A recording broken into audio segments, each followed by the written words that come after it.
धुले में आयोजित एक कार्यक्रम में मंत्री मानिकराव कोकाटे ने किसानों से जुड़े कई अहम मुद्दों पर बात की। उन्होंने कहा है कि वादा निभाने और आयोजकों का मनोबल बढ़ाने के लिए कार्यक्रम में शामिल हुए। कोकाटे ने बताया कि धुले में 21 दिनों से बारिश नहीं हुई है, लेकिन यदि आने वाले दिनों में भी बारिश नहीं हुई तो कृषि विभाग किसानों को बीज सामग्री उपलब्ध कराने के लिए आगे आएगा। मोठ्या प्रमाणात कृषी विभागाची जागा आहे, मोठ्या प्रमाणात इन्फ्रास्ट्रक्चर आहे। या ठिकाणी कुठल्याही परिस्थितीमध्ये एक कृषी विद्यापीठ व्हावं ही गोष्ट खरी आहे। मी सुद्धा तुमच्या मताशी सहमत आहे किंवा कृषी राहुरी कृषी विद्यापीठामध्ये 9-10 जिल्हे या ठिकाणी येतात आणि त्या जिल्ह्याचा खूप मोठा या ठिकाणी पसारा आहे विद्यापीठाचा। त्यामुळे धुळे, नंदुरबार आणि जळगाव या भागासाठी एक या ठिकाणी विद्यापीठ असावं। नाशिक आम्ही तर राहुरीला जोडलं जाईल किंवा तिकडची पुण्याला पण या ठिकाणी एक विद्यापीठ व्हावं आणि नागपूरला पण एक विद्यापीठ व्हावं अशी मागणी मी मुख्यमंत्री महोदयांकडे या ठिकाणी केलेली आहे। कॅबिनेट तो विषय न्यावा लागेल, परंतु विद्यापीठाचं अनुदान आणि विद्यापीठाची आस्थापनेवरचा खर्च हा केंद्र सरकार करत असल्यामुळे केंद्राची परवानगी घेतल्याशिवाय आपल्याला पुढे जाता येणार नाही। परंतु कृषी विभागाच्या वतीनं हा प्रस्ताव तात्काळ शासनाला पाठवून केंद्र सरकारला पाठवून त्याला मान्यता घेण्यासाठी आपण प्रयत्नशील राहू, प्रयत्न करू, हेही आश्वासन या निमित्ताने मी आपल्याला देतो। एक चांगला मदत करणं भाग आहे। त्यामुळे ज्या गोष्टी पुढे होतील त्या सर्व गोष्टीला सरकार म्हणून या ठिकाणी आम्ही निश्चितपणे तयार राहू आणि मदत करण्याची भूमिका आहे। या दृष्टिकोनातून आमच्या संघटनेने या ठिकाणी जवळपास शेतकरी दुष्काळी अनुदानाच्या संदर्भामध्ये प्रश्न उपस्थित केला। जवळपास 362 शेतकरी या ठिकाणी दुष्काळाच्या निधीसाठी त्यांचे प्रस्ताव शासनाला गेले आहेत। 150 हेक्टर या ठिकाणी त्यांचं क्षेत्र या ठिकाणी दुष्काळामुळे बाधित झालेलं होतं, खराब झालेलं होतं। त्यामुळे जवळपास शासनाकडे मागणी केलेली आहे आणि मागे 2025 साली जे काही 26 लाख रुपये शासनाकडे मागणी होती आणि या मे 2025 आणि एप्रिल 2025 मध्ये जवळपास 1746 शेतकरी 703 हेक्टर क्षेत्र आणि 1,20,00,000 रुपये या ठिकाणी त्यांची मागणी अशी जवळपास एकूण 850 हेक्टर शेतकरी 31 आणि 1,26,00,000 रुपयाचा प्रस्ताव हा शासनाकडे या ठिकाणी पाठवण्यात आलेला आहे। मी गेल्यावर लगेच या ठिकाणी त्याचा पाठपुरावा करतो आणि त्या दृष्टिकोनातून तात्काळ त्या शेतकऱ्याची निधी या ठिकाणी कशी आपल्याला वितरित करता येईल लवकरात लवकर तोही या ठिकाणी आदेश निश्चितपणे देण्यात येईल। भविष्य काळामध्ये बरीचशी मंडळी आमची राष्ट्रवादी काँग्रेस पक्षामध्ये प्रवेश करते। उद्या परवाही आणखी काही लोक या ठिकाणी प्रवेश करणार आहेत। परवा माझा चोपडामध्ये कार्यक्रम आहे, तिथेही बऱ्याचशा लोकांची इच्छा आहे की राष्ट्रवादी काँग्रेसमध्ये या ठिकाणी प्रवेश करायचा आहे। सन्माननीय अजितदादांचं नेतृत्व हे महाराष्ट्राला भावलेलं नेतृत्व आहे। शेतकऱ्यांसाठी सर्वसामान्य जनतेसाठी काम करणारा नेता म्हणून एक इमेज त्यांची तयार झालेली आहे आणि अशा प्रकारे एखाद्या पक्षामध्ये एखाद्या व्यक्तीला किंवा एखाद्या कर्तृत्ववान व्यक्तीला जर आपण या ठिकाणी पाठिंबा दिला किंवा त्याच्या पाठीमागे खंबीरपणे उभं राहिलो तर निश्चितपणे आपल्या राज्याचा विकास झाल्याशिवाय राहणार नाही आणि विकासाभिमुख या ठिकाणी नेतृत्व दादांचं गेल्या अनेक वर्षामध्ये आपण पाहिलं असेल।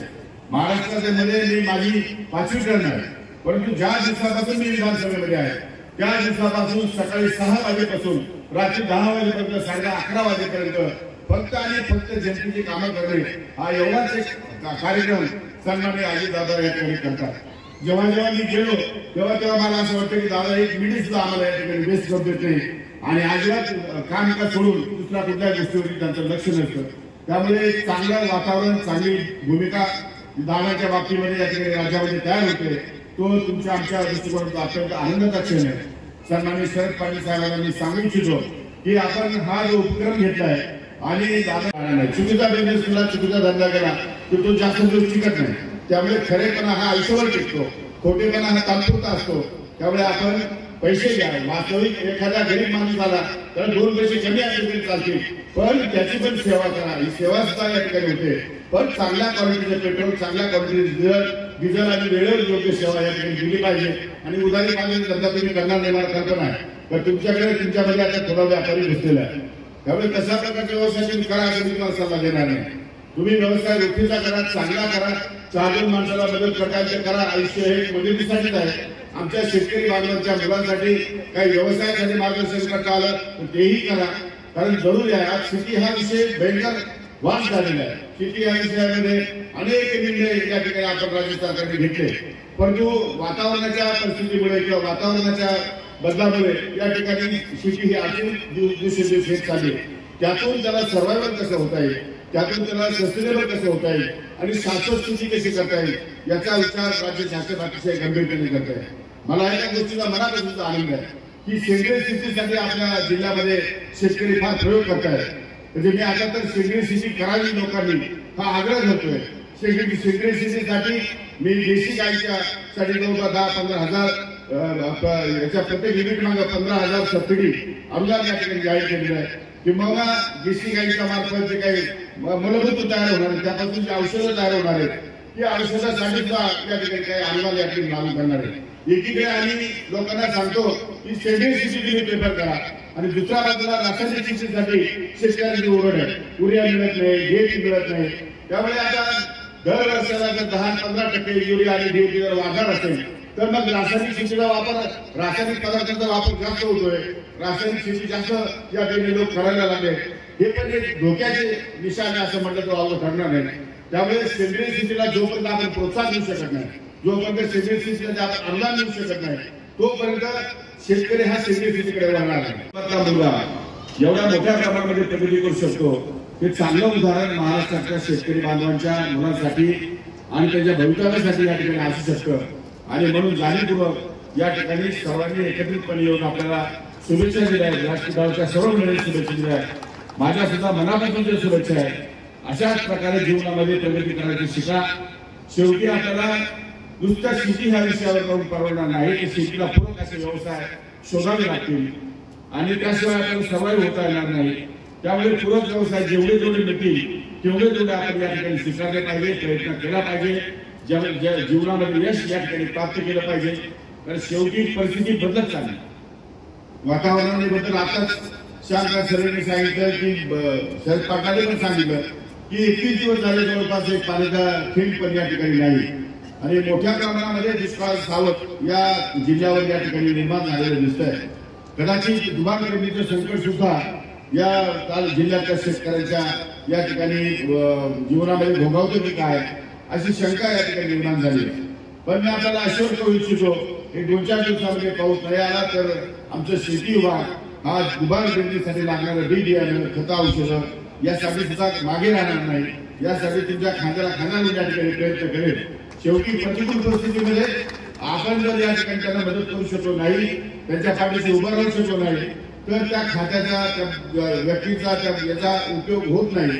त्यामुळे वेळेवर आमच्या शेतकरी बांधवांना मदत झाली पाहिजे यासाठी आम्ही सातत्याने प्रयत्नशील आहोत आणि त्यामुळे या ठिकाणी युरियाचे शॉर्टेज आहे, DAPचे शॉर्टेज आहे, अशा प्रकारची तक्रार सुद्धा या ठिकाणी माझ्याकडे आली. मी माझ्या कृषी अधिकाऱ्यांना आजच सांगू इच्छितो की 2 दिवसामध्ये छापे मारा जिथे तुम्हाला युरिया सापडते ते आणि ताबडतोब फौजदारी दाखल करा. जो कोणी माणूस किती मोठा माणूस असला त्याची गय करण्याची गरज नाही. 2 दिवसामध्ये युरिया आणि DAP या शेतकऱ्यांना, या जिल्ह्यातल्या शेतकऱ्यांना प्राप्त झाले पाहिजे अशा प्रकारची भूमिका आमच्या कृषी विभागाच्या अधिकाऱ्यांनी घ्यावी. किंबहुना मी जिल्हाधिकाऱ्यांशी जाताना बोलणार आहे, त्यांना सांगणार आहे की तुम्ही या दृष्टिकोनातून तात्काळ लक्ष घाला आणि जे काही युरियाने साठवणूक केली असेल, साठेबाजी केली असेल युरिया किंवा DAPची त्या संदर्भात तात्काळ या ठिकाणी आपण या ठिकाणी ऍक्शन घ्यावी आणि संबंधित दोषी व्यक्तींवरती तात्काळ कारवाई करण्यात यावी. कोणालाही हे सरकार पाठीशी घालणार नाही, कोणालाही पाठीशी घालण्याचा काही प्रश्नच येत नाही. एका नवीन उद्योगाचं उद्घाटन करत असताना राज्याचे उपमुख्यमंत्री माननीय अजितदादा पवार यांना निमंत्रित करून आणि अतिशय दणदणीमध्ये हे शुभारंभ करावा अशी आमच्या शरद पाटलांची आणि शांत सगळ्यांची इच्छा होती. परंतु वेळेअभावी या ठिकाणी दादांना या ठिकाणी येणं शक्य नव्हतं. त्यामुळे त्यांनी सांगितलं की मी कृषी मंत्री माणिकराव कोकाटे यांना पाठवतो आणि मला दादांच्या वहिनीमार्फत निरोप आला की धुळ्याच्या उद्घाटनाच्या कार्यक्रमाला तुम्ही जाऊन या. दादांचा निरोप आला की आमची सर्वांची एक टीम या ठिकाणी त्यांचा आदेश हा आम्हाला ते सावध असतो. त्यामुळे आम्ही तात्काळ 4 दिवसापूर्वीच मी श्यामला या ठिकाणी सांगितलं की मी त्या उद्घाटनाला येणार आहे. दादांनी मला सांगितलं नियोजित कार्यक्रम हा माझा उद्घाटनाचा होता नंतरच्या काळामध्ये काय सुरू झालं काय झालं तो भाग आलाय, तो भाग वेगळा आहे. पण तो आपल्या एका सहकार्याला, आपल्या एका साथीदाराला अत्यंत प्रतिकूल परिस्थितीमध्ये, शेतकरी कुटुंबामध्ये जन्मलेल्या, सर्वसामान्य कुटुंबामध्ये जन्मलेल्या माणसाला प्रगती करण्यासाठी प्रोत्साहनात्मक जर या ठिकाणी राज्य सरकारकडून आपण जाऊ शकलो तर तो वेगळा आनंद त्या कुटुंबाला आणि या तालुक्याच्या जनतेला पण या ठिकाणी निश्चितपणे होतो. आणि त्यासाठी जाणीवपूर्वक मी या ठिकाणी उपस्थित राहण्याचा निर्णय घेतला. कालपर्यंत अनेक लोकांच्या मनामध्ये संशय होता की मी येईल की नाही येणार, परंतु माझा स्वभाव काय, एखादी गोष्ट कमिटमेंट केली की मी ती गोष्ट कधी या ठिकाणी सोडत नाही. जो शब्द आहे तो शब्द आहे.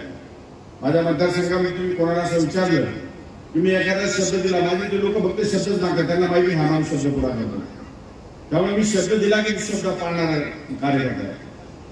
आणि म्हणून जाणीवपूर्वक मी या ठिकाणी उपस्थित राहिलो. जरी काही प्रसंग असले तरी मला त्या ठिकाणी गेलं पाहिजे.